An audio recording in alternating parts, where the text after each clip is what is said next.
Okay, folks, I think we will get started. We've got lots of information to cover here today, and we want to keep ourselves on track with time. So we're, again, happy to have you all joining us for home care, daycare, and memory care, what you need to know.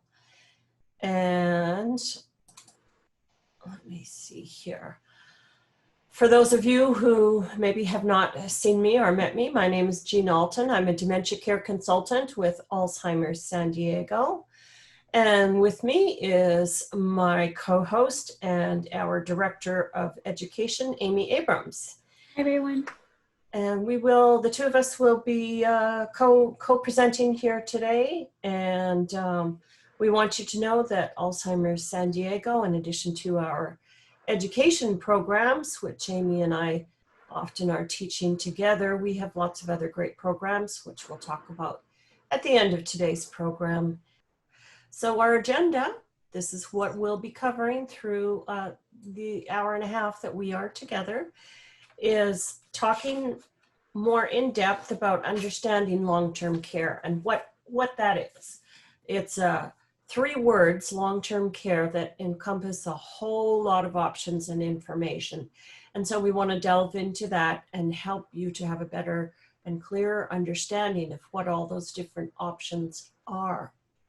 And so we'll be talking about help at home, which runs the gamut from you folks as care partners, family members, to professionals, and to other types of assistance at home.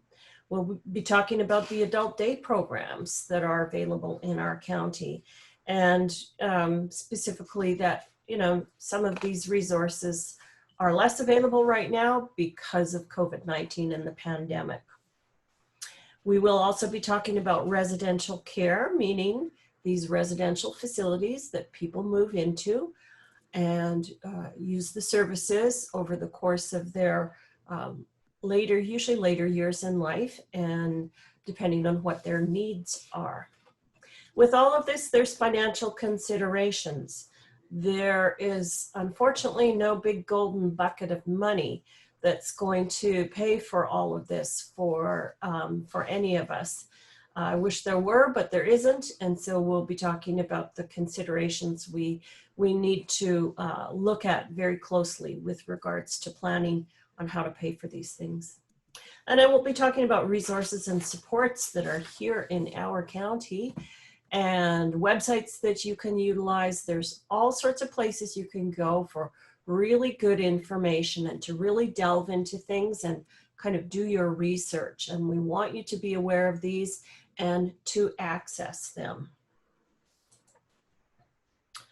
So we're going to start with a little bit about understanding long-term care. And let's just go and start with, this is really the beginning point of it all.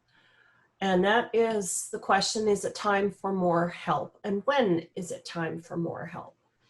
And, there's no one specific answer to this question, folks. It's really a matter of you looking at what you've got going on in your world and in your life and how you're dealing with it. And maybe not just you alone, but other family members. It's a time to be introspective and to get other opinions as well too. And so some things to be thinking about is, are you starting to have some difficulty managing all your roles and responsibilities? Look, you folks are not just care partners. You're also wives and husbands, daughters and sons, mothers, fathers, aunts, uncles. You have careers, doing all sorts of different things. You are maybe dog moms or cat moms. You run a household. Maybe you're the cook in the family. Maybe you manage the finances. All of us wear all sorts of different hats. And if we're starting to have some problem keeping things on a pretty steady level in terms of getting things done in a timely fashion, that's almost always going to be a reason to stop and take notice and kind of take stock of things. If you've got some negative effects on your health or well-being that's going on, if you're angry, agitated, not sleeping well, maybe your blood pressure's up, you're irritable with people around you, your family and such, any of those kind of things that you are seeing, if you don't have time for yourself, if you don't have time to do the things that give you joy, these are, again, important markers to pay attention to and to, again, take stock of things. If there's challenging personality changes and behaviors going on with your person who is living with dementia, that's always an added responsibility to manage for care partners. And it can be quite difficult. I'm sure many of you have done this already and that you would agree. If you've got somebody who's starting to become more resistant to your care and the important things that need to be done, like medications and bathing and such, it can make the day that much more difficult for both of you. And that is also something to be paying attention to. And of course, along with that is increased personal care needs for your person living with dementia. The more kind of hands-on care that people need, the more of a both a physical strain and an emotional challenge it becomes for the person who's providing the care, you, the care partner.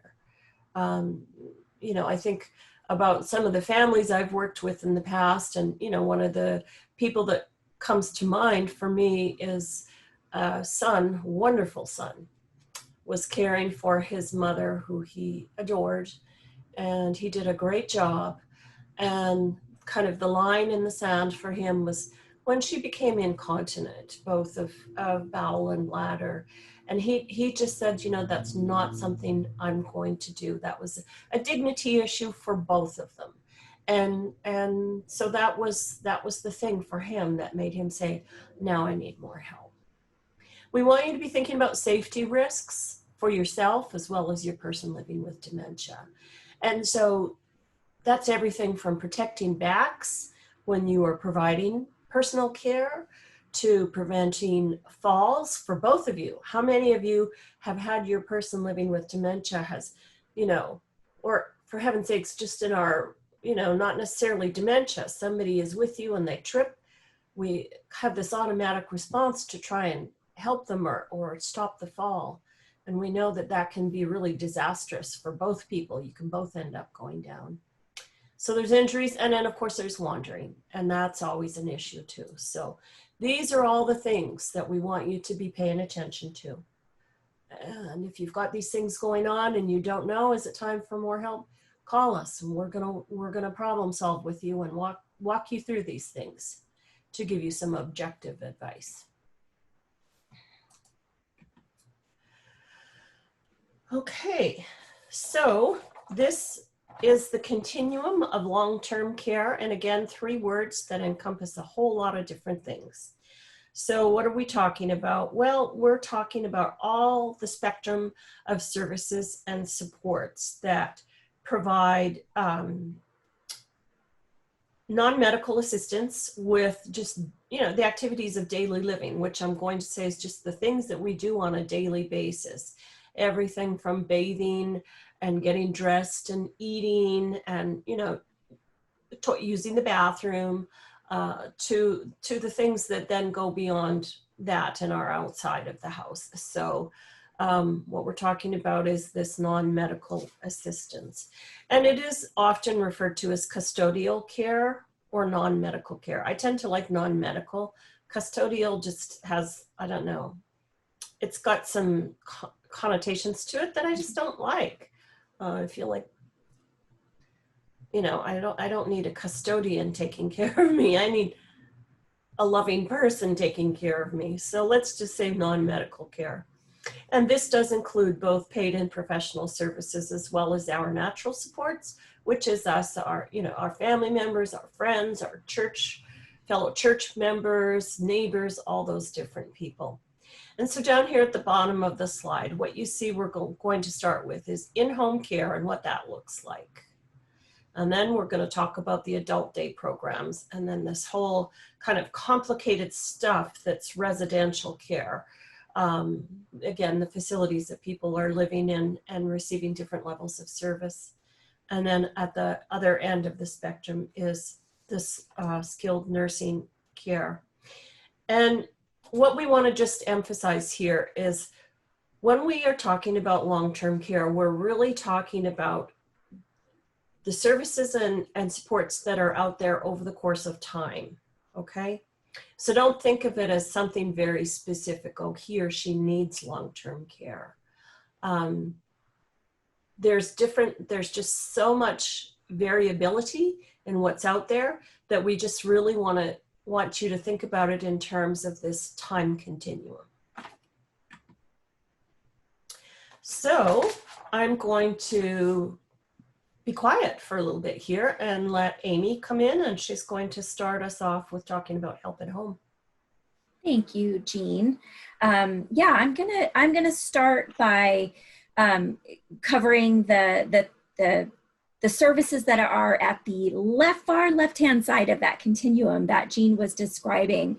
But I want to be clear to say that sometimes when people see that image of the long-term care continuum and you see it sort of, it looks like it's moving from home care to day care to residential care. We just don't have a better visual way to explain it. Home care isn't necessarily the beginning of the long-term care continuum, and residential care or living in a skilled nursing facility is not necessarily the end of the continuum. So individuals can use in-home care services at any point in this journey. Sometimes people use in-home long-term care services, those custodial or non-medical services, just for a short time while they're recovering from something. Sometimes they use them 24 hours for many years at a time. They can also be brought in to supplement care for someone who does go to a day program during the day. They can be used to supplement care that's provided within a residential care setting. So when we talk about it as a continuum, I think, Jean, I'm thinking we should maybe change it to like a patchwork, a quilt of some kind, that all of these services really can and often do work together. So we'll just, they don't just follow one another. Yeah. The continuum, though, that's language that you'll hear out there, so we want to explain it. So yeah. So staying at home is certainly far and away, when people are asked, and people are often asked, there's a lot of survey data out there that tells us it's what most people would want, right? I want to stay in my own home for as long as that is possible. Understandable. We just like to make sure that people understand when making a statement like that, when making a request like that of other people, I want to stay home for as long as I possibly can. There's a lot to consider in doing that. It's absolutely possible. Jean and I both have worked in the field of long-term care. We worked as professional care managers and in the world of in-home care for many years. We've seen it done beautifully and very successfully. We just want to make sure you're thinking about all of the different considerations that have to come into play. It's about much more than just meeting a person's custodial care needs, as Jean said, right? It's about meeting all of those other quality of life needs, making sure that the house is clean and comfortable, that it's generally sort of running the way that it needs to run in terms of visitors and landscaping and maintenance and repairs when those need to happen. Pet care for many of us. Who's going to take care of making sure the dog, the cat, the geckos, the birds, right, that they've got what they need? That's a big part of the reason that a lot of people want to stay at home. So don't overlook the importance of making sure those animals are well cared for. Transportation resources. It's very important when we think about putting together a plan to keep somebody in a private home for as long as possible to remember that dementia is a progressive condition, no matter what type of dementia the person has. We have to plan ahead for a time that this person will not be able to drive or to use public transportation independently. That may be a very long time off, but it is important that we have kind of a realistic plan in place. By the way, I want to say at the end of the program, Jean is going to be going through some local resources for many of these things, including transportation resources. So I'll let it rest there for the moment, but know that there are a lot of great resources out there for creating a personal transportation plan for someone. Because if we don't address how to get somebody to not only things like doctor's appointments and the practical stuff, grocery shopping, but also how do we make sure they get out into the world to the activities in the community that are important to them, staying connected to the people that are important to them, assuming there's a time in the near future that we can get back out into the community and see our people again. We don't just bring in-home care and then keep somebody sort of warehoused in their own house, right? The reason people want to stay home usually is because there's things about that home and that community, that neighborhood that they love, and transportation can be a big piece of that puzzle. Personal emergency response systems can be a very important thing to be thinking about as well when a person is at home, especially if a person is at home alone in the early stages of the disease. But even when they're not, if they've got other folks with them around the clock, if they've got a primary care partner, a spouse, a child, somebody who lives with them, we really recommend thinking about the installation and the use of a personal emergency response system. These are the little buttons that you can wear around your neck or around your wrist that one can push to call for assistance in the event of an emergency. And yes, we recognize that at a certain point in the disease, a person living with dementia may not be able to remember how to push that button or that they should push that button. But this can be a very helpful resource for care partners as well. If you are the spouse or the live-in adult child of a person who's living with dementia and something happens to you, do you have a way to call for assistance in an emergency? If not, we recommend thinking about getting a system in place for yourself as well. Finally, there are many other aspects of staying well and staying healthy and happy in the private home setting, but the last one that we'll talk about here is food, a very important aspect of quality of life for most of us. Just keep in mind that there are a lot of resources here in San Diego County for making this task of in-home care, management of somebody's in-home care plan, if you will, making that as easy as possible. You can set up grocery deliveries, Instacart or online grocery deliveries of your basic staples. So they are just coming on a regular basis. You can get meal kits delivered, and there are many terrific in-home meal delivery services as well. I want to take a moment and tell you about a program that is currently underway here in San Diego County during the COVID-19 pandemic, during this time that so many people are at home and unable to grocery shop, to get out to prepare meals the way that they're used to. The Great Plates Delivered program is a collaboration of the local restaurant association and the County of San Diego. I'm actually gonna take a moment here and send a link out in the chat. So you can go to this website later if you're interested to learn more. But what it is a temporary meal program for older adults and for people who meet certain eligibility criteria, which is all laid out on that website.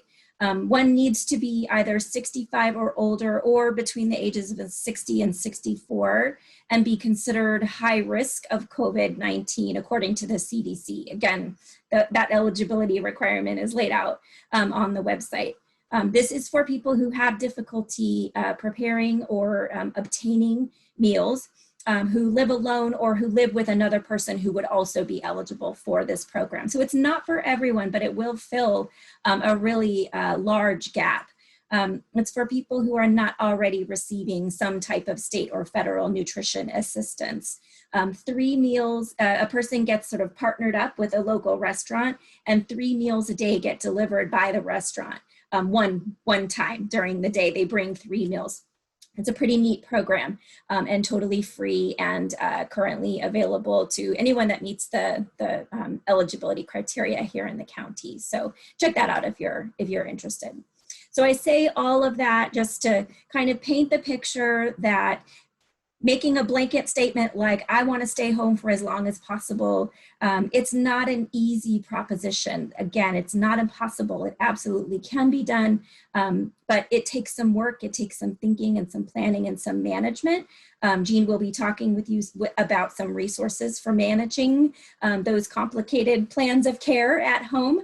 But for now, I'll stay focused on the hiring of professional non-medical, or as Jean described, non-medical is often called custodial in-home care. We're careful about all that language just to make sure that we're being clear about the difference between non-medical in-home care and what's called home health care. Now, they sound very similar, but they are very different things.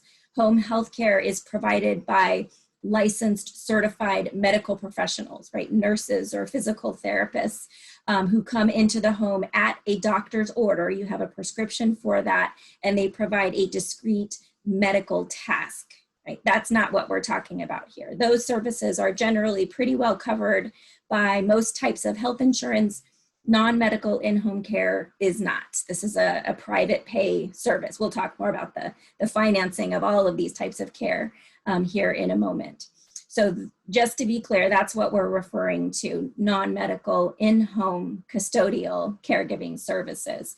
So a couple of years ago, something called the Home Care Services Consumer Protection Act was passed that basically created a licensing requirement here in the state of California that we did not have up until just a couple of years ago. So this requires that home care organizations here in the state of California be licensed, and that there is now this online public registry. Again, Jean will point you toward where you can look up that registry if you're interested to see more, where you can learn more about an agency that places non-medical in-home care workers, or you can actually look up, there is a registry of independent caregivers as well.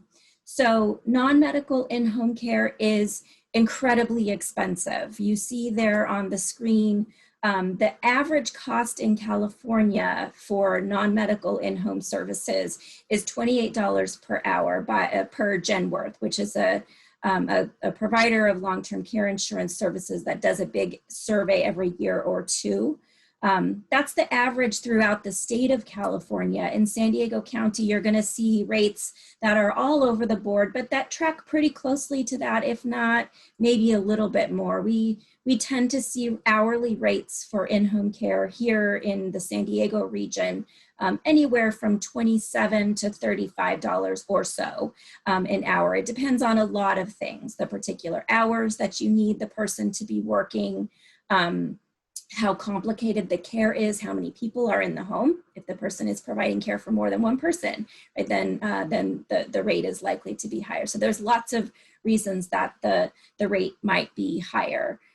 As with many of the resources that we're going to be talking about here throughout this program, if you need a list of providers here in San Diego County who offer non-medical in-home care services, our social work team vets and creates and updates a list regularly of in-home care providers, as well as the other services we'll be talking about. So we've done a little bit of your homework for you. It's still a pretty long list. There are a lot of providers, but we've culled it down to those who not only, of course, have an active license, no violations, but also we've asked certain questions about how they do their employee screening, training, making sure that they do training that is above and beyond the state's very minimal requirements when it comes to dementia-specific knowledge and skills. So if you need that information, please reach out. Our social workers can connect you to that list. So, sorry, I'm having a little trouble here. Okay, so how do you choose, aside from just asking us for the list and then, you know, sort of taking a stab, picking one and picking up the phone.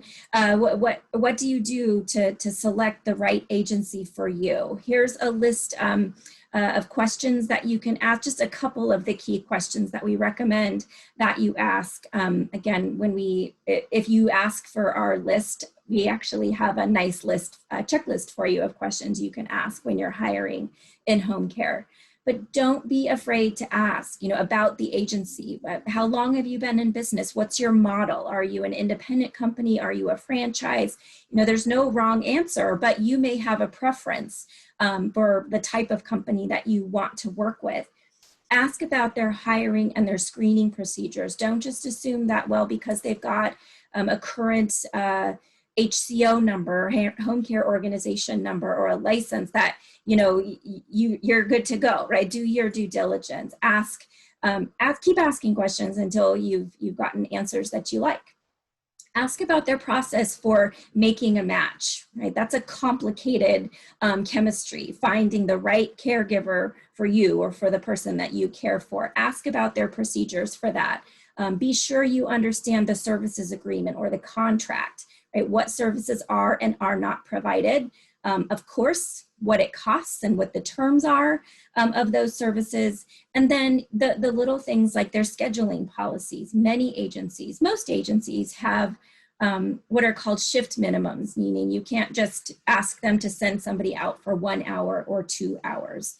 They need to have somebody come out for a decent chunk of time. 3 or 4 hours is pretty common. So ask about those types of policies. And don't forget to ask, you know, what happens after hours? What happens if somebody cancels at the last minute? What are your restaffing policies, right? Often they'll work with you to come up with a plan that works for you, that feels comfortable, but you want to know what those things are. I want to just say, as with many of the types of long-term care that Jean and I are going to be talking about here, things are very different and a little bit upside down right now in the world of a viral pandemic and COVID-19. And there are some, you know, you can absolutely hire in-home care services right now. But I do have some suggestions for some questions that you might ask that are kind of COVID-19 specific, just to help you feel comfortable with what the company is doing. First of all, just ask broadly, what are your protocols? What are you doing to protect your clients and to protect your employees right now? And see what kind of answers that you get and see if you feel comfortable with it. There's very little in the way of like state or county mandates, what has to happen. It's really a matter of responsibility on the part of the individual company. So ask those questions, right? Ask about whether or not the caregivers are being given personal protective equipment and what are the requirements around them using it. Right? Screening criteria, are temperatures being taken before they go to work, right? Many of these companies are now asking caregivers to complete a survey before they begin every shift, right? Sort of confirming that they have no symptoms, right? It's not exactly rock solid, right? But generally, I mean, it's better than nothing. What kind of training do they have for their caregivers? Not just related to COVID-19, of course, but general universal precautions. Where's that training coming from? Do the caregivers have sick days so that if they are sick, they won't be tempted to come to work? What you might hear, what we're seeing a lot of companies doing is asking caregivers to not work for more than one agency, so that there's not a lot of crossover and they're doing as much kind of, I'm not sure the right word for this, but staffing the longest shifts possible so that you have the fewest number of people coming into any individual home as possible. So not completely fail safe, there's the word I was looking for, but do ask those questions. And keep asking them until you feel like you understand and you have a good handle on it. We do see that some questions and chats are coming in. Please feel free. We're going to pause for some questions here in a bit. So feel free to ask questions as we go along, and we'll pause and get to those. So that's in-home care services. Happy to answer any other questions about that that you may have. Now let's talk about kind of everything else, all of these other community-based services that folks might use if they're living at home, aside from those professional in-home care services. This is probably the area where there's the most kind of difference and change from normal daily life. Senior centers, most of them are just not open, but many are offering virtual programming right now, or they may still have transportation or meal delivery services going. Nearly every region of San Diego County has a senior center somewhere that serves it. So if you don't know where yours is, let us know. We can connect you to your closest one. PACE, I'll be brief about PACE, but it's a terrific program. We have several PACE centers here in San Diego County now, but it's a very big and kind of complicated program, so it takes a long time to explain it. But PACE is the program of all-inclusive care for the elderly. This is a program that started up in the Bay Area several decades ago in the mid-1980s and has been making its way. The model has been spreading, and so we've had PACE programs here in San Diego County for several years now. We do have new PACE programs opening up all the time. The program is designed, there is a PACE center, there is a physical place, and then there's a service area around that PACE center, and it is designed for people who are Medi-Cal eligible. We'll talk about Medi-Cal here in a moment. So it's not for everyone, it's for people who are Medi-Cal eligible and at risk for skilled nursing facility placement. It is designed to keep people independent in their own home safely for as long as possible. So it provides transportation to and from the PACE center where therapeutic medical services are provided, as well as social activities, meals, social services support is available, as well as some in-home care services that are offered to help from the home side of things. So there's a case manager who's assigned and some limited in-home care services as well. A really terrific program. If you want to know more about it, let us know. This is another one of those resources. We can get you more details about how to find your closest PACE program and what the eligibility requirements are. Case management services, there are many different types out there. There's private pay. Jean will be talking a little bit about care management, geriatric care management here in a bit. But there's also free and sliding scale case management services available through a variety of different health and human services agencies here in San Diego County.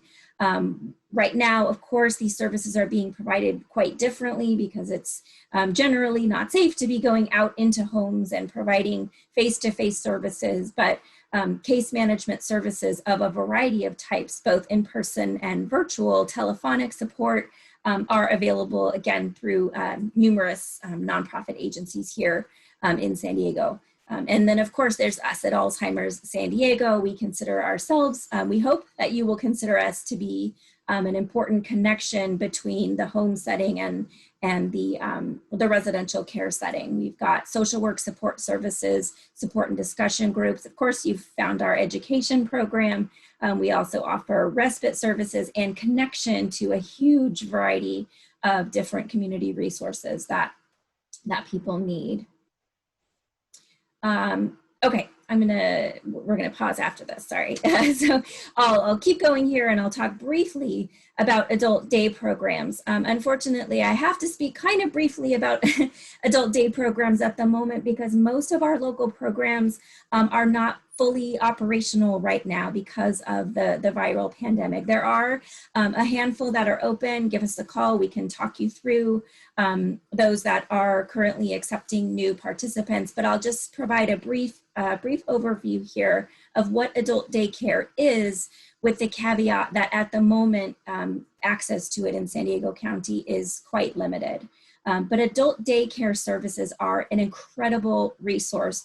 They're really kind of overlooked and underutilized, in my opinion, as a terrific support for people who are still living at home in a private home setting, meaning not in assisted living or memory care, but who benefit from getting out of the house, having more activity, being around more than just one or two other people during the course of a day. You don't live in one, you go to one during the day, and they provide a range of recreational as well as therapeutic services. Some of them have nurses on staff, but they're not generally providing medical services. There are different models. There's the purely social model where you're just going in and you're having meals and you're doing activities and getting lots of stimulation and activity during the day. But there are also more medically oriented models, the ADHC, the Adult Day Healthcare Program, where there are nurses. They can do things like administer medications, take vital signs, right, communicate with doctors, that type of thing. We also in San Diego County have what's called an older adult program. This is operated by our friends at Jewish Family Services of San Diego. It's not currently open, if I'm correct about that. Jean, let me know if I'm wrong about that. I don't think that it's currently open, but it is a non-medical social model of a program for people with very early memory loss, for pretty independent folks. Adult day programs, as I said, they're a tremendous resource. They provide a great deal of benefit to people that are living with dementia because there's movement, there's activity, there's stimulation, there's challenging and engaging things to do all day. And then there's also huge benefits for caregivers and care partners in that, first of all, it's just some hours of your day that you can get other things done. You can go to work, you can rest, whatever it is that you need to do.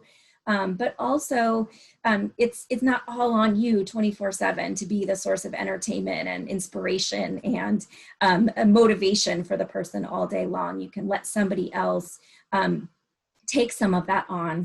And typically what we see is that there are really great therapeutic benefits. People sleep better, fewer behavioral disturbances, less agitation, less anxiety.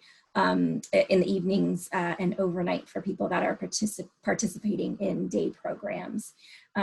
When these programs are covered by you can privately pay for an adult day healthcare program, or if you have Medi-Cal benefits, they may be covered, or if you have VA benefits, they may be covered. So I just include here that when Medi-Cal is paying for these services, they refer to them as CBAS, community-based adult services programs. Just a little bit of lingo that we want to make sure you understand. It's the same thing. It's just called something different when Medi-Cal is paying for it. So as with home care, ask those same questions about an adult day program in terms of finding the right fit. What do they provide? What is the special dementia specific training that they're giving to their staff? What does it cost? What transportation options are available? What insurances do they accept? But also ask those questions right now about infection control precautions, right? These are groups of people being together during the day, and those that are open are certainly being very careful to manage the spread of the coronavirus within those day programs. But ask those questions so that you feel comfortable and confident about that. Getting in to visit a center right now is very difficult, but many of them are doing virtual visits. Give them a call and just ask what you can do to arrange to get to know the program. Amy, and I will just pipe up. I was just doing a quick little bit of checking in with the social work team, and the older adult program is not open at this time. Okay, I thought that was the Belleville case. Avenue older adult program. Thank you. Okay, folks, so I'm going to delve into residential care here. And again, there's lots to talk about. So put on your seatbelts. All right, so we're going to start. Again, we've got this continuum of care. And as Amy rightly pointed out, it's just easy to think about a continuum in terms of it's a linear and it's time-based. And there's some truth to that. But again, as Amy said, we move. I mean, we're human beings and our needs change. So sometimes we need to get to a skilled nursing facility for care, and then we go back to our independent senior community. So just bear in mind that there's movement back and forth. I guess that's the best way to put it. It's a time continuum, but there's movement back and forth. So we're going to talk about all these different areas here. So let's start with these independent senior communities. And, you know, we see these all over the county. It's the 55 plus types of communities. And, you know, I mean, basically they're condos or apartments usually. And they're just intended to be focused on that population of 55 plus generally. And there's no really kind of particular special service that is offered there, other than I guess it's kind of turnkey in the sense that, you know, if folks are retired and wanting to travel and such, that they can just kind of lock the door and go, that there is groundskeepers and, you know, some security patrols and that kind of thing. And they usually have clubhouses and swimming pools and some types of social programs there as well too. Lots of folks really enjoy these communities and do well in them. And yeah, you know, if that's, you know, your kind of cup of tea is to be in a larger community and living amongst kind of your peer group, then that's the place to go. It's not licensed or regulated in any sense. So the costs of that are going to run the gamut from A to Z. The bigger and fancier the clubhouse and the pool and all the amenities, of course, the more the costs are going to be to buy in or to rent. So now this is the area for sure. Get your pens and pencils and your paper out for this, because it's kind of complicated. So at the top, we see residential care facilities for the elderly, RCFEs. You'll hear us professionally speak about them in that way, RCFEs, or that somebody has their RCFE license, meaning they've got a license to be an administrator at one of these residential care facilities. So, and there's various types of residential care facilities, and that's what you'll see underneath. Board and cares, assisted livings, dementia, and memory care. These are all types of RCFEs. So the board and cares, these are the private homes in our neighborhoods throughout San Diego that have been licensed and turned into board and care RCFEs. I've got one just a couple of homes down from me. There's actually several in my neighborhood. And the ones in my neighborhood, I think have capacity for 8 residents. It's usually going to be in the 6 to 8 resident range. They're homes just like all our homes are, and the bedrooms are just being converted into oftentimes shared 2-people bedrooms. And they may have, for example, in a 4-bedroom home, that 3 of the bedrooms are 2-people shared situations, and 1 bedroom is a single person, so a private. And these board and cares are providing, you know, it's licensed and there are regulatory agencies overseeing it, but it is all board and cares, assisted living, and dementia cares. This is non-medical care, okay? So what is being provided is, again, this word that I've decided I don't really like, custodial care.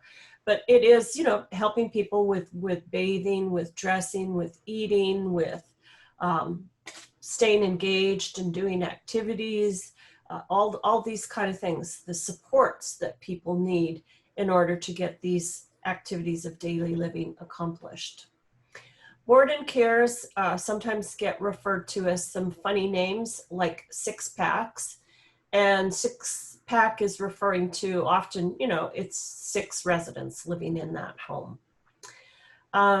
Cost-wise, board and cares, and Amy, you feel free to chime in if you've got different figures, but board and cares are going to usually be in about the $2,000 to $3,000 a month range, depending on the level of care the person needs. Some good questions to just think about with board and cares is, you know, many of them are really good and provide really terrific care. And some of them are not best suited for people with memory loss. So you want to be thinking about they are not required to have, a secured perimeter. So if you've got someone with memory loss who's a wanderer, somebody who likes to go and get out and get in the neighborhood and maybe go home, that might not be the best situation for them. So again, you have to just kind of think these things through. And I'll just say, if you call us at Alzheimer's San Diego, we can talk to you very specifically about the questions to ask and the things to be thinking about when you're considering an RCFE for your person living with dementia. Assisted living, we see these assisted living facilities again throughout the county. They tend to be, I would say, usually probably in about the 25 to maybe 40 residents. Usually I'm going to say kind of an average of about 30 residents. And assisted living, again, is referring to providing this non-medical supportive care based on what a person needs. Now, this might be somebody, for example, like I'm going to just say my mother-in-law, who's cognitively intact. She has no memory issues, and she's physically very healthy. She doesn't need help with any of her ADLs, with showering or cooking or any of those things. But she is actually already talking now about an eventual move into an assisted living facility so that she doesn't have to cook if she doesn't want to. So she can go to the dining room and just eat whatever the general meal is that's prepared for all the residents. So she can participate in the activities and the things that are going on. So she has that option to not have to do those things herself. So that's kind of an example of what's going on in an assisted living situation. Another example might be somebody who maybe does have some mobility impairment. For example, maybe is in a wheelchair due to a past stroke or some kind of past injury, who again is cognitively intact and can do many things for themselves, but needs a little bit of assistance in the shower. An assisted living facility is going to be able to meet that person's needs. Assisted living facilities, like board-in cares, are not locked and secured. People are free to come and go. And so, you need to be thinking about that for a person with any kind of memory loss issues going on. Average costs are going to be in the $3,500 to maybe $5,000 or $6,000 a month, again, depending on how much support and assistance the person is needing. Dementia and memory care. So this type of RCFE is also licensed and regulated, just as board-in cares and assisted livings are. However, there's some additional licensing requirements by these dementia and memory care facilities. And the first one is that they must have a secured perimeter with a delayed egress system. In other words, these would be the dementia and memory care facilities or communities within an assisted living facility that you've got codes on the doors that you need to punch in to go in or to go out. It's a secured perimeter because it is a care facility for people with memory impairment, a majority of whom will wander at some point in time. So we want to keep, folks within the confines of the dementia care facility. The other thing is these facilities are required to provide, it's not a specific number, but their staff, they need to have sufficient staff to be able to meet the needs of the residents. And generally speaking, that means a little bit more staffing than you would find in board-in care or assisted living.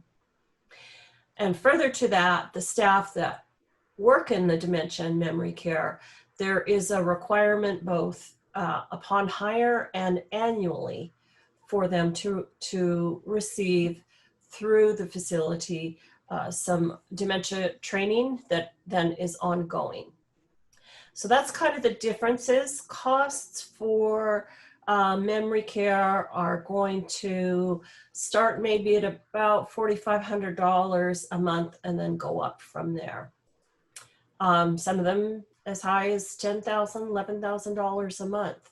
So again, great variation in terms of prices. Amy, anything to add there on the RCFEs? No, I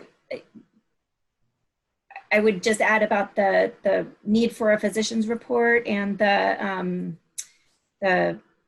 issue of a primary or secondary dementia diagnosis that might make assisted living out of reach for some of our folks. Yeah, absolutely. So, I mean, with an independent senior community, you just decide you want to go in. I don't even know if you have to actually show your driver's license or whatever to prove you're 55 plus. With these assisted living, with the RCFEs, board and care assisted living and dementia and memory care, for a board and care and assisted living, lots of folks can go into those with, without any kind of reports having to be presented to the staff at the facility. It might, again, if it's my mother-in-law, she just decides she wants to move in and she doesn't need to get a physician's report. Physician's reports are required for dementia and memory care. And by that we mean, precisely going to your primary care physician. There's a standard form that is used that is the physician's report that's giving the details on the person and what their healthcare needs are. And this is a necessary piece of paperwork for people moving into a dementia and memory care facility.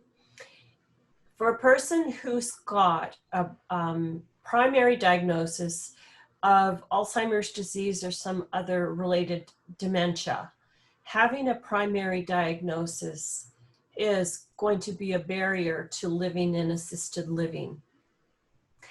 And even if the person is really an early stage, where really memory issues is not a big concern, where wandering is not a big concern, because it's a diagnosis and it's on paper and it's on the physician's report, it's a barrier to a person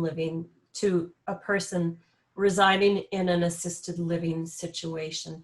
And it's a liability issue for the facility, just because, wandering and those types of things can occur.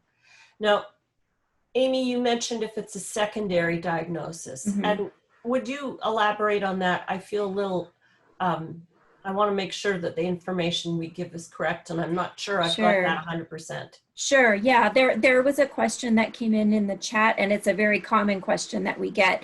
Can a person with dementia or Alzheimer's or any other kind of dementia, can they not live in assisted living facilities?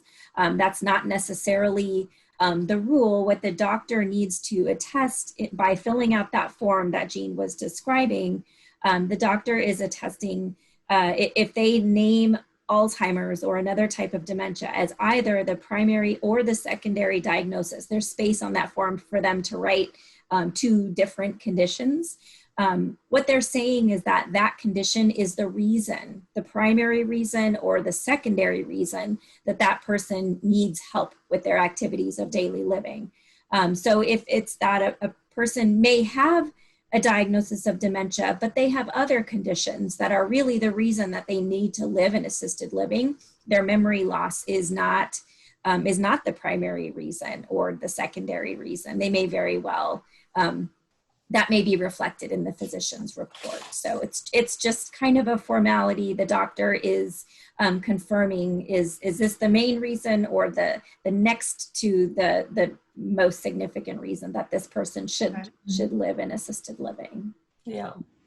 So anyways, thank you, Amy. And it's, it's a little bit complicated, but, these, for sure, the physician's report is required. And then you kind of have to go from there and begin exploring the different options of RCFEs.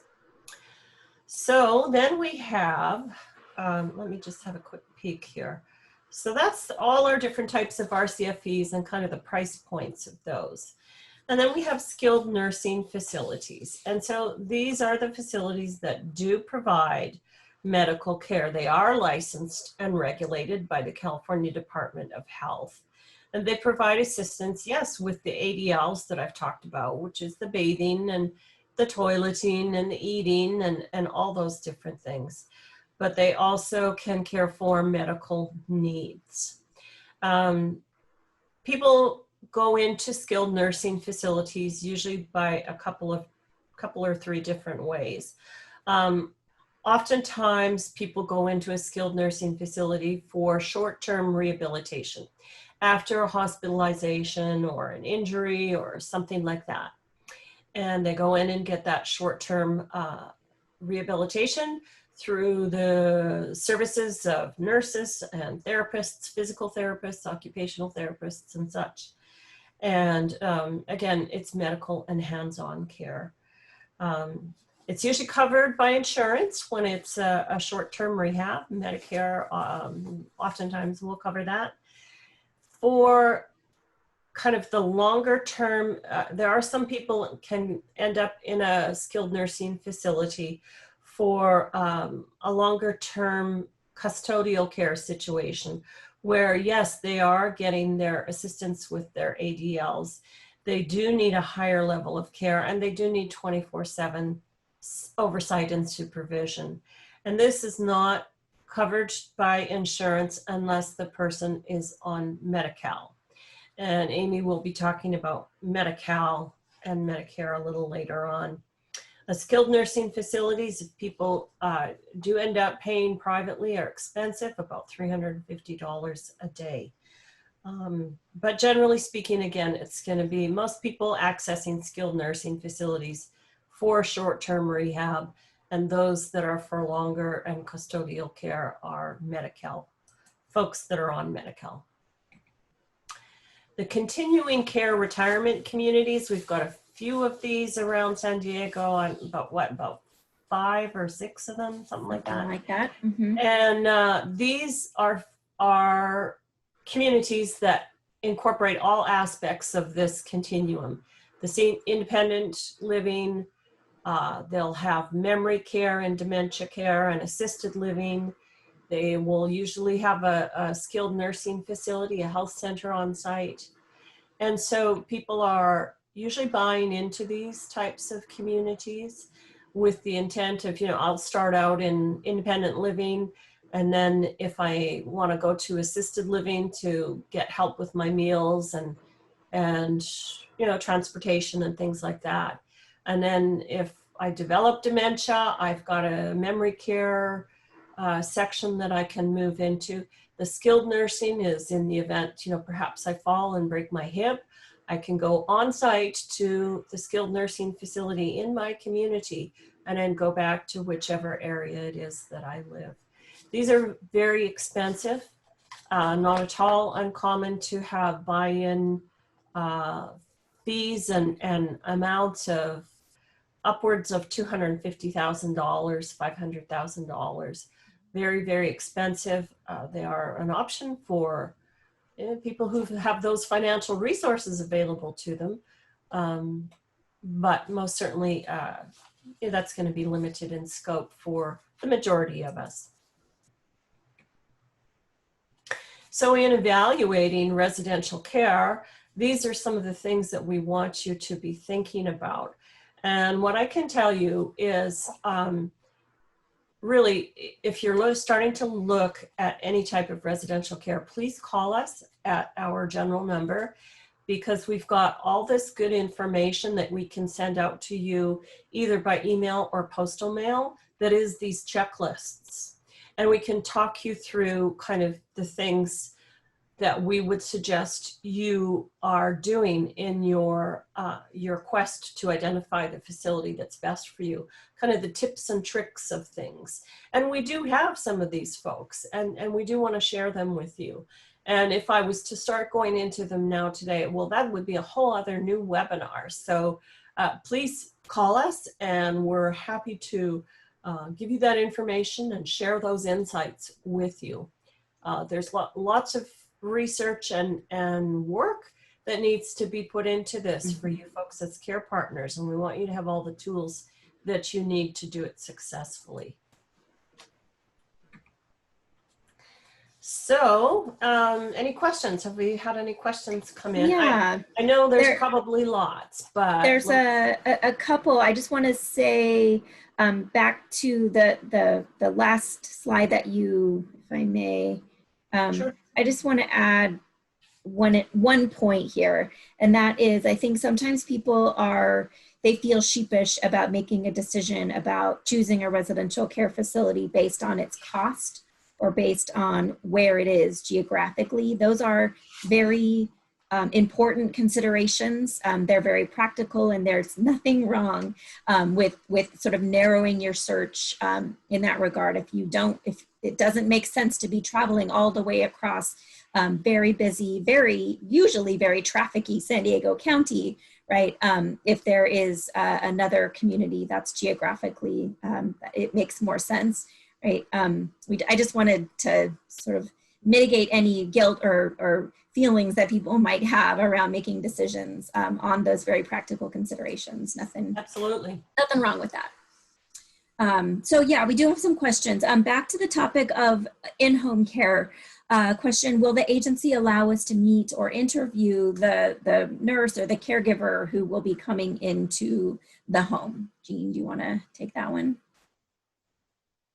Unmute myself. Sorry. I didn't realize. No, that's totally okay. Yeah, I mean, that would be a question to pose to the agency that you're contacting.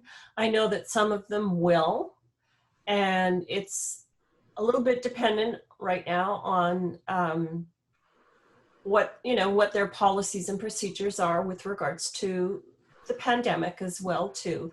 But at the very least, ask the question. At the very least, you should be able to have a phone call or a Zoom meeting. I mean, that's easy enough to do, right? And I think it's important because you're putting some trust in the in-home care agency to do some good matching, which most of them do. They're careful of, thoughtful about that matching process.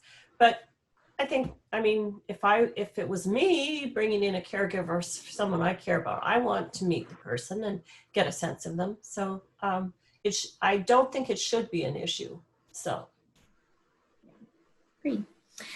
This is a good question too, Jean. When you were describing skilled nursing facilities, you talked about short-term rehab. Just to clarify what we mean by short-term, that doesn't necessarily refer to a period of time. It just means that the person is recovering from something. They are rehabilitating. They have rehab goals, if you will, getting stronger, recovering from an illness, being able to walk a certain number of feet or yards.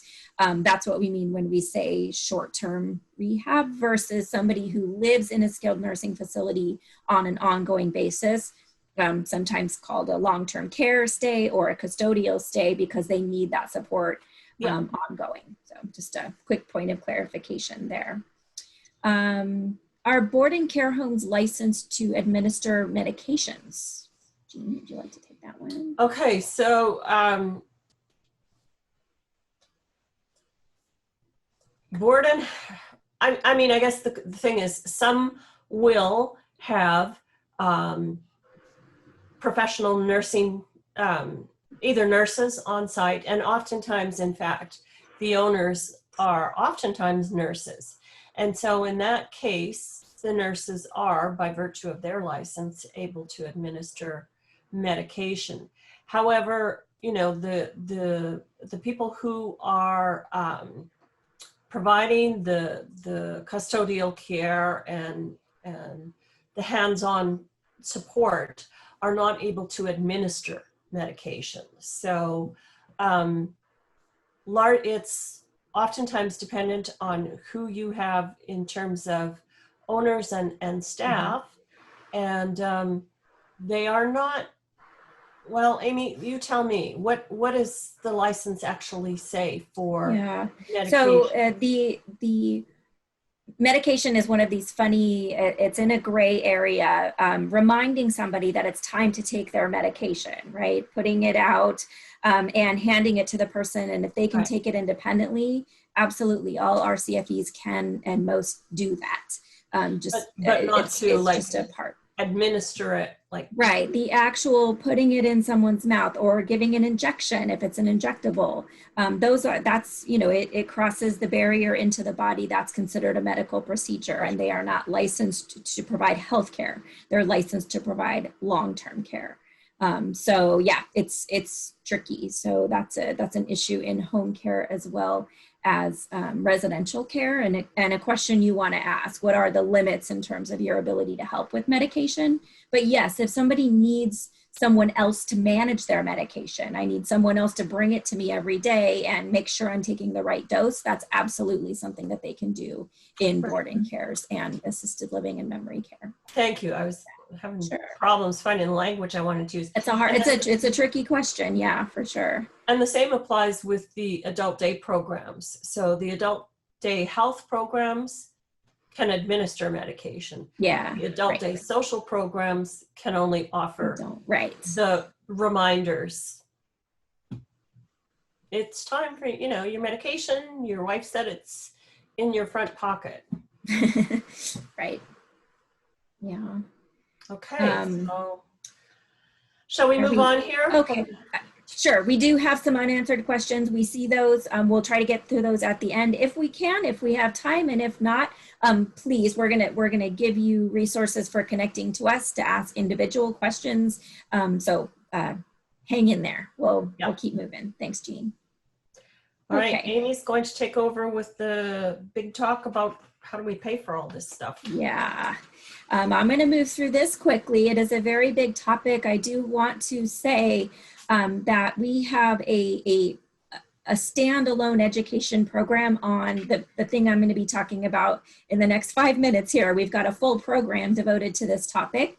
And you can actually watch a recording of it in our webinar library. It's called Legal and Financial Basics, and we cover a lot of this in more detail. And again, as always, our social work team is available to provide you with one-on-one support or more information if you need it. So bear with me while I go through this quickly.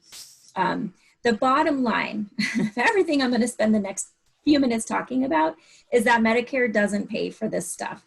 Medicare is health insurance. Medicare and TRICARE, Blue Cross, right? All of these traditional forms of health insurance are designed to give us coverage for medical services that are provided by licensed healthcare providers. Remember that long-term care continuum that Jean introduced you to at the beginning.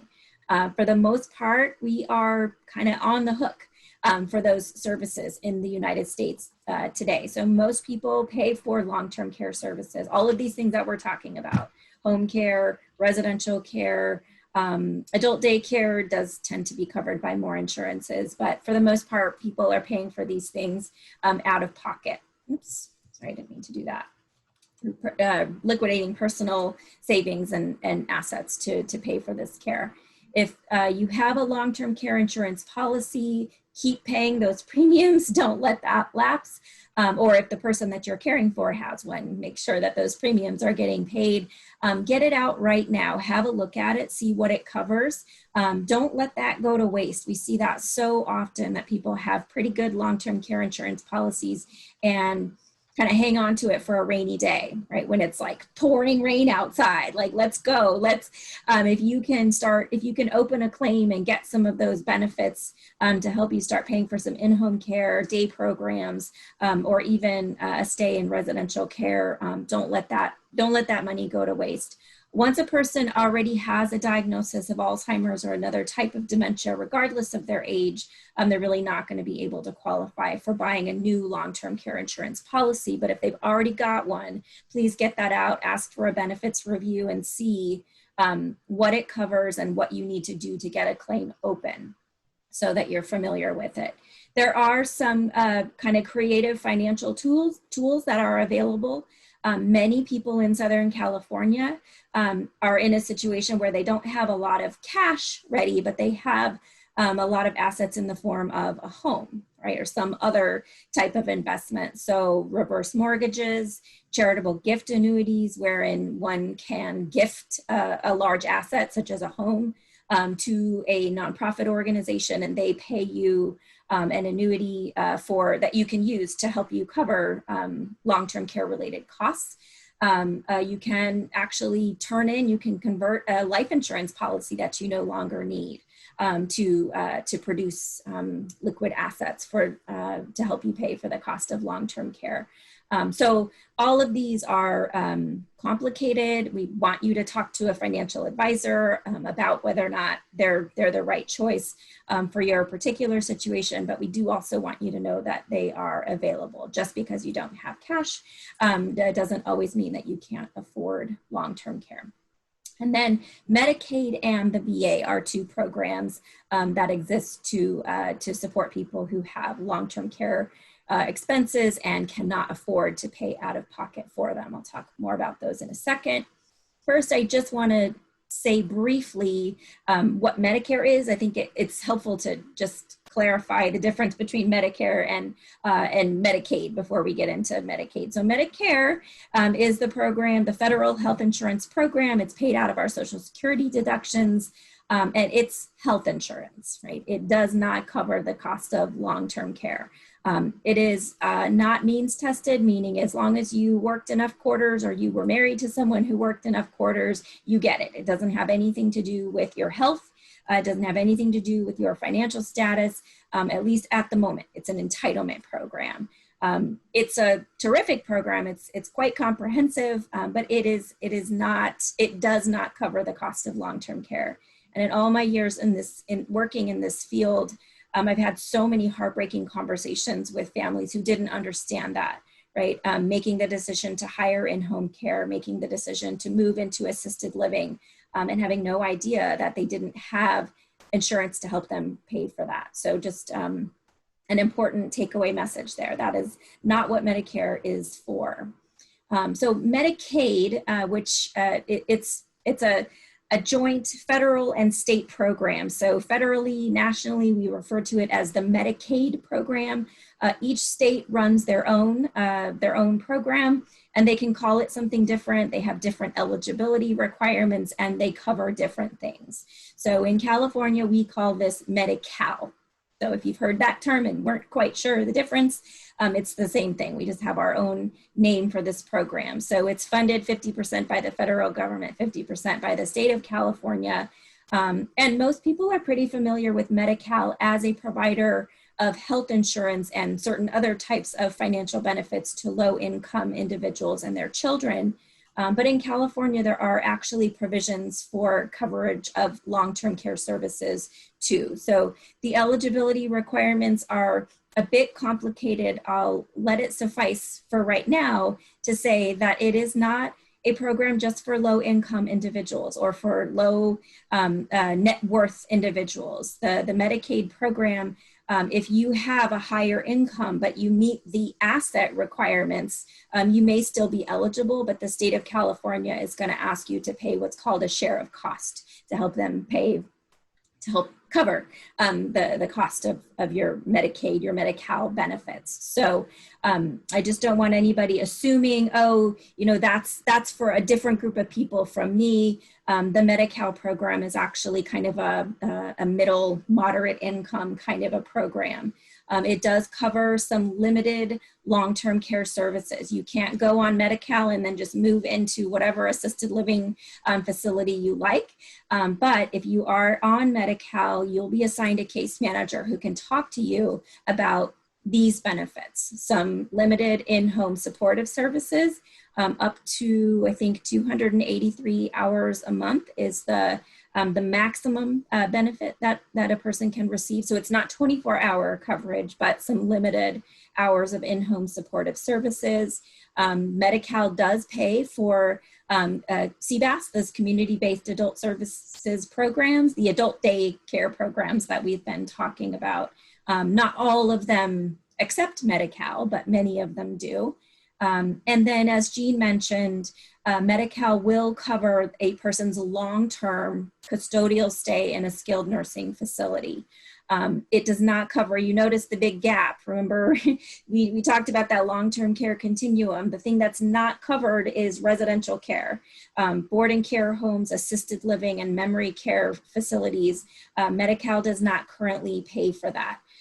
We do have a pilot program here in San Diego County called the Assisted Living Waiver Program, kind of a demonstration project, a long waiting list, and currently it doesn't include memory care communities, but there is an initiative underway here in the state of California, kind of going county by county and looking to see if the Medi-Cal program starts paying for people to live in assisted living rather than paying for them to live in the most expensive, most medicalized setting, skilled nursing, will that provide better outcomes? So we're fairly certain that it will, but at the moment, the assisted living waiver program is extremely limited, and most people with dementia are not eligible because they're not able to move into a traditional boarding care or assisted living environment for the reasons that we were describing before. The VA, for those of you who are veterans or caring for someone who is a veteran or a veteran who is themselves a caregiver, there's this whole host of different benefits. I think most of us are aware of the VA's health, medical services and health insurance program, as well as service-connected disability income. But do be aware that there are pension programs, long-term care benefits, as well as caregiver support benefits for veterans or veterans who are caregivers that are not service-connected, meaning that you don't have to connect the fact that you have Alzheimer's disease to your military service, for example, which is the case for many of the veterans benefits that are out there.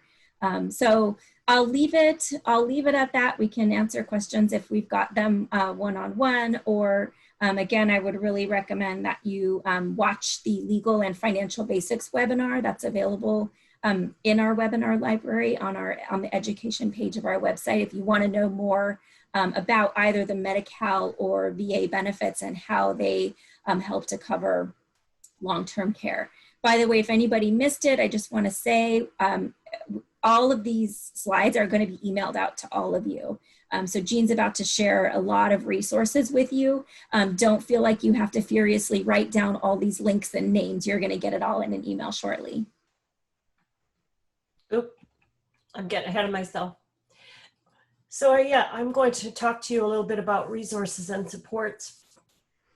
And there's still a fair amount of information here, folks. So, you know, I just want to tell you, we purposely have made these webinars 90 minutes versus our in-person classes, which we used to do for 2 hours, because we feel that 90 minutes is plenty enough time. You know, excuse me, my throat's going. We're all suffering from Zoom fatigue because we're in Zoom meetings all the time. Now, given that this is a class, a webinar that's just filled with information, and so you'll see in the Q&A, I'm repeating myself saying, please call us, please call us, please call us.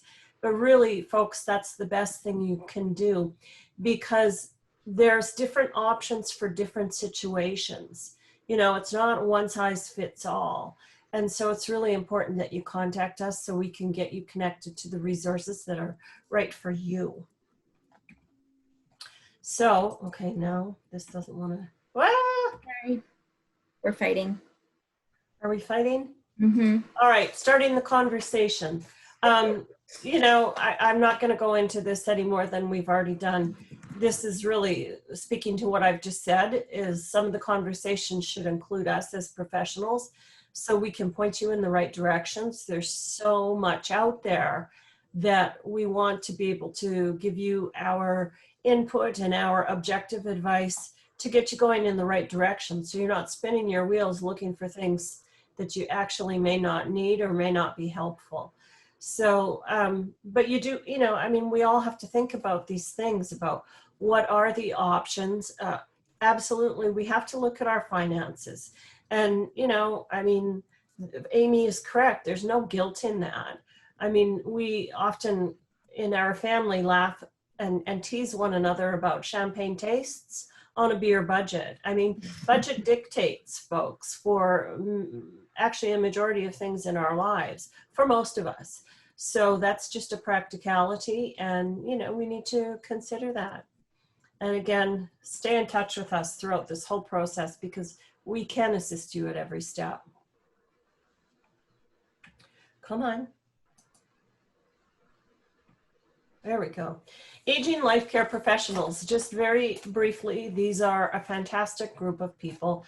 I'm a little bit biased, I guess. Amy and I, these folks used to be called geriatric care managers, and Amy and I were both geriatric care managers. Amy for much longer than I am, and she's still involved with this organization, but these are a fantastic group of people that you can hire who can help you with pretty much anything to do with, you know, resources, figuring things out, getting in-home care in the home, coaching caregivers, providing objective opinions to families, providing even better objective opinions to families who are in disagreement with each other.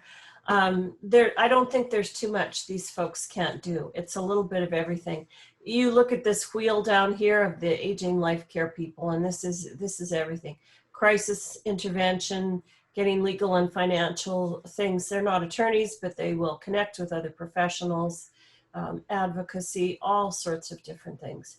This is their website, www.aginglifecare.org. It's easy to use. You can just type in your zip code to bring up a list of the aging life care professionals that are here in the area. And you can also contact us. These folks are paid by the hour. And costs, what would costs be on average, Amy? About in San Diego, $100 to $200 an hour or so. That's what I was thinking. Yeah. Okay. Professional fiduciaries, another great resource for families. These are folks that can manage kind of all the financial end of things and all the bills, but they can also act as decision makers. They can be appointed as trustees or conservators and agents under power of attorney. So they can take care of all the financial end of things, and they can also be the decision makers for healthcare and all of those things. A great resource, again, for folks that maybe don't have trusted people to step into those roles. These folks do take a percentage of whatever the person's total assets are. It's very small though, and I want to tell you, these folks are licensed here in California, and they oversight is provided through the courts in terms of, you know, how much money they get paid. So in other words, they don't get to write themselves just big checks. It's closely monitored and with really great oversight. So here's a couple of websites for you to go to. The Professional Fiduciary Association of California and the Professional Fiduciaries Bureau. And by the way, California, I believe, is the only state that requires licensing of I think that's true. I'm not totally sure about that. So we've worked with many of them over the years. Great resource. Golly, why is this thing not wanting to work for me? All right, we're going to buzz through a bunch of really great websites here. So again, you're going to get this all in your email. So don't panic that you have to, oh my God, I missed that. What is that website? You're going to get these things. The California Department of Social Services, and this is what you go to look for some of these licensed in-home care agencies, and also for residential care facilities, okay? So that's the website that's going to help you locate these different resources and just help you kind of narrow down your searches here. Choose Well is the website that you will go to identify some assisted living facilities here in San Diego County. The National Association of Senior Move Managers. These folks are a great resource for both helping to downsize and to organize moves. And especially when you're talking to move from maybe, whatever 2,000 square foot home into now what is a 800 square foot condo in a seniors community. So they can be a great resource for families. So be sure to have a look at those. Also, placement and referral agencies can also be a help. We do want you to call us, and we'll refer you to some of those folks who can assist with identifying facilities and resources to use. California Advocates for RCFE Reform, CAR, that's what we call it here professionally. This is a great website to go to, as is the next one, which is California Advocates for Nursing Home Reform, which we call CANR. And both of these organizations developed out of, grassroots gathering of people who became advocates for exactly what it's saying, for reform in the different types of facilities. I believe for CANR, it was a group of elder law attorneys that banded together, and they were able to get changes done in the law. And then this other group also for the RCFEs, which again is referring to the assisted livings and the memory cares and such. QualityCare.org is through UCSF and the Institute for Health and Aging. Great resource to go to. The bottom one is for Hospice and Palliative Care Organization. So we're talking about some resources for end of life and for palliative care. And again, we want you to call us so we can kind of talk you through some of these things. Here's the regulatory agencies that provide oversight for some of these things we've talked about. The Department of Social Services for the in-home care agencies. So this is where you go to see, are they licensed? And what does their license look like? Are they complying with everything that is required? The Department of Social Services for community care licensing. This is for those RCFEs, as well as for the adult day programs. And at the bottom, the California Department of Public Health. This is for the skilled nursing facilities. So these are the websites you want to go to find out how these facilities are doing. What are their grades? What are their marks in terms of compliance with the licensing regulations? Some local resources for you. Elder Help at the top, terrific organization, lots of good things that they do. The second one you'll see is a facility and access to coordinated transportation, FACT, factsd.org. It's going to give you all the different transportation options in San Diego County in your zip area. What we call HICAP, Health Insurance Counseling and Advocacy Program. Terrific organization, really super well and intensively trained volunteers. Particular help in determining if what you want to do during Medicare open enrollment. Jewish Family Services of San Diego, all sorts of terrific programs there. Folks, please check out what they have to offer. We have our own county, Aging and Independent Services. This is where programs, for example, like IHSS are governed. And then we've got the Southern Caregiver Resource Center, very kind of specific to caregivers and offering supports to them. So lots of good stuff happening here in San Diego.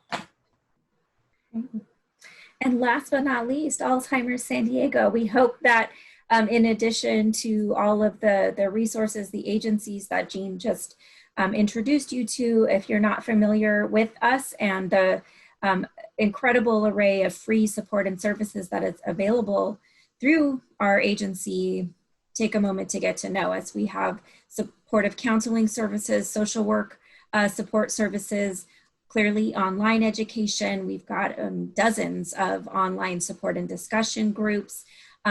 We have, my colleague is going to tell you more about our virtual ALS Companion respite program here in a moment.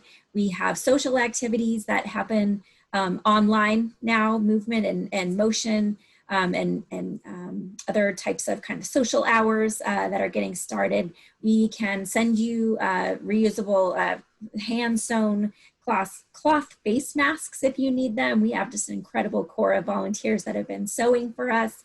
Of course, we have our volunteer tech team that helps out with tech issues on Zoom or FaceTime or whatever. If you're having a hard time with a class, a support group, or you just want to know how to do those clever calls with your grandkids, we're here to help with that help. And if you aren't already aware, we are a local nonprofit organization. We just serve San Diego County. So all of the money we raise stays right here in San Diego County and makes this array of services available. With that, I want to welcome my colleague, Adriana McCollum, who directs our volunteer program here at Alzheimer's San Diego and has developed an incredible virtual Alz Companions program. Thanks, Amy, and hello, everybody. So my name is Adriana, and I'm the Director of Volunteer Programs, and I'm really pleased to talk to you today for a moment about our virtual Alz Companions program. So this is volunteers providing virtual visits via Zoom, FaceTime, even just the phone to a person living with dementia. And the visits can range from 15 minutes to 2 hours. The volunteers are equipped to engage in activities or just have conversation. They really want to meet the person where they are in the disease. They'll try to engage where appropriate. And we even have a lot of care partners who are getting some form of respite during these visits. Some will go outside and visit with a friend while their wife is on a FaceTime call, or somebody may be set up at the table while the care partner is fixing dinner. So even if you're not sure it will work, we'd love to give it a try. We have lots of volunteers trained and ready to go, and they're excited to get to meet you. Thank you. Thank you so much. It is an incredible program. If you follow us on social media or just go to our website, you'll see some amazing stories of connection that are happening through that program. There's a question in the Q&A that I do want to answer, and that is whether or not a residency here in San Diego County is required to participate in this or any of our programs. And what we ask is that you have a tie to San Diego County, right? Certainly, it really depends on the program. If it's our Alz Companions program, yes, that program is designed to support people in San Diego County who are living with dementia and their care partners. But if you're looking to participate in a support group, if you need social work support services and you or the person that you care for are out of the area, please just reach out. You just need to have some connection to our county in order to use our services. So thank you, Adriana. So here's how you can reach us. I'm gonna send out a send out a form in the chat right now that you can use to let us know, I need some information. I want that list of home care providers. I need to find an adult day program. That awesome checklist that Jean was talking about for interviewing residential care communities, whatever it is that you need. If you want to find out more about our virtual companion program, fill out that form that goes right to our team of social workers. It is secure and confidential, and a member of our team will reach out to you by phone or email or whatever method you let us know you prefer. You can also pick up the phone and call us the old-fashioned way, and you can reach us through live chat on our website as well. So we have some upcoming online education programs we want to make sure that you know about. Next Thursday, August 20th, we'll be doing a program for dementia care partners on the topic of resistance in people who are living with dementia, how to understand it and how to respond to it.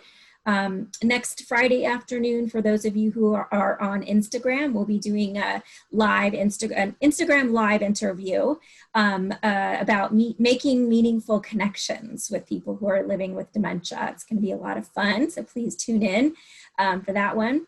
And then the following week, we're doing a really neat program, myself and a local audiologist, talking about the connection between hearing loss and dementia, a very topic of great interest to a lot of folks. This information and of course all of our other programs is all available on our website. So when the webinar ends here in a moment, a screen is going to pop up that will take you to a short survey. We would love your feedback on this program. It's anonymous, so please, your feedback is welcome. If you have suggestions, if you have ideas for other topics you want to learn about that you don't see offered in our library or in our calendar, please let us know. We very much appreciate everyone's feedback. And again, if you didn't hear us say it already, we are going to be emailing out a copy of all the slides, because I know we gave you a lot of information here today. You'll have that, as well as a link to our webinar library where a recording of this program will be available within a few days. Jean, anything else you would add? I think that is it. Thank you, everybody, for joining us here today. Thank you for your good questions. Great. All right. There's a question in here about my mother-in-law does not have a diagnosis of dementia, is alone, struggles with memory made worse by COVID-19. Would she be eligible for the virtual ALS companions for a conversation with someone? Unfortunately, that program is designed for people who are living with a diagnosis of some kind of dementia, but please reach out. There's actually another really lovely program here in San Diego County operated by Serving Seniors, which is another wonderful local nonprofit organization called, I think that program is called Connections. Reach out to us, we can connect you to that. This is a really nice example of the power of our social work team. If you need something and it's not what we do, we will help you find it. So thank you for asking. Thank you all for attending here today, for participating and asking great questions. Thanks for your patience with us. You know, we ran a little bit long. It's a lot of information to cover. We almost did it, Jean. And we hope to see you at another community education event again soon. Thank you.